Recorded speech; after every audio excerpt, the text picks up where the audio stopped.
Hello class 12th, how are you. तो कल आपका केमिस्ट्री का एग्ज़ाम है और प्रिपरेशन आपकी कंप्लीट हो गई होगी। सब आपने अच्छे से पढ़ लिया होगा, प्रैक्टिस पेपर भी आपने लगा लिए होंगे, लेटेस्ट सैम्पल पेपर को ज़रूर कवर कर लिया होगा। ठीक है, तो बेटा अब ये चीज़ मैटर करती है कि आप कैसे प्रेजेंट कर पाते हैं अपनी नॉलेज को। पेपर को बहुत अच्छे से डील करने के लिए आपको पहले वाइजली उसको रीड करना है। जो रीडिंग टाइम आपको मिलता है उसमें रीड करें।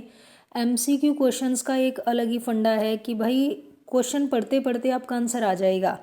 अगर आप ऑप्शन की तरफ भाग रहे हो तो ऑप्शन आपको कहीं ना कहीं कंफ्यूज कर सकते हैं, लेकिन आप क्वेश्चन को ही सोल्व करिए। पहले क्वेश्चन में ही आपको आंसर का पता चल जाएगा, तो वहाँ पे गलती के चांसेस आपके कम हो जाते हैं। जबकि अगर आप ऑप्शन देखने बैठते हैं ना, तो ऑप्शन में कंफ्यूज हो के आप जनरली रॉन्ग आंसर लगा देते हैं और फिर वहाँ पे आपके नंबर डिडक्ट हो जाते हैं बेवजह, जो कि नहीं होने चाहिए।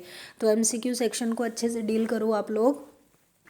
दूसरा जो असर्शन रीज़न है, असर्शन रीज़न को एज अ ट्रू फॉल्स लिया करो। आप लाइन को ढंग से पढ़ो, जो केमिस्ट्री में नॉलेज आपने ली है उसके अकॉर्डिंग आप देखो कि वो लाइन करेक्ट है कि रॉन्ग है, तो उसके अकॉर्डिंग देखा करो। रही बात जो ऑप्शन फर्स्ट होता है कि एक्सप्लेनेशन है कि नहीं है, तो वो भी आपको पता चल जाती है। जो रीज़न दे रखा होता है, अगर आपकी वो पहली स्टेटमेंट को सपोर्ट कर रहा है, इट मीन क्या है, वो उसका रीज़न भी आएगा, तो वो चीज़ भी आपको ध्यान रखनी है। अगर दोनों बातें ट्रू हैं लेकिन एक अलग ही ट्रैक पे जा रही हैं, फर्स्ट वाला कुछ और कह रहा है, सेकंड कुछ और कह रहा है, तो फिर वो आपका डेफिनेटली भी ऑप्शन वहाँ पे आ जाता है। तो ये चीज़ भी आपको अच्छे से देख लेनी है।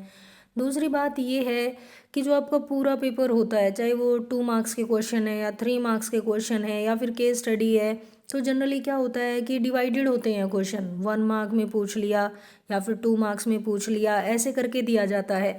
तो आपको बहुत बड़ी बड़ी लंबी स्टोरीज नहीं बनानी है, आपको कट टू कट आंसर देने होते हैं। थोड़ा सा प्रेजेंटेशन बेटर बनानी है ताकि आप अच्छा स्कोर कर पाएँ। ठीक है। दूसरी बात ये है कि आप एक एक ऑर्डर में रहें पेपर का जो आंसर कर रहे हैं। ये नहीं कि भाई आपने पहले सेक्शन ए अटेम्प्ट कर लिया, उसके बाद आपने सी सेक्शन में से उठाया कुछ एक क्वेश्चन वहाँ से कर दिया, उसके बाद आपने डी में से कर दिया। तो एक क्रोनोलॉजिकल ऑर्डर आपको ओबे करना है जब आप आंसर करेंगे। दूसरी बात ये है, देखो अगर पेपर बहुत ईजी रहता है, बहुत इजी रहने का मतलब क्या होगा कि चीज़ें आपको डायरेक्ट दिखेंगी। डिफाइन मोलैरिटी ऐसे करके, डिफाइन कोलिगेटिव प्रॉपर्टी ऐसे करके, तो उसको तो आप इजी टाइप कहते हो।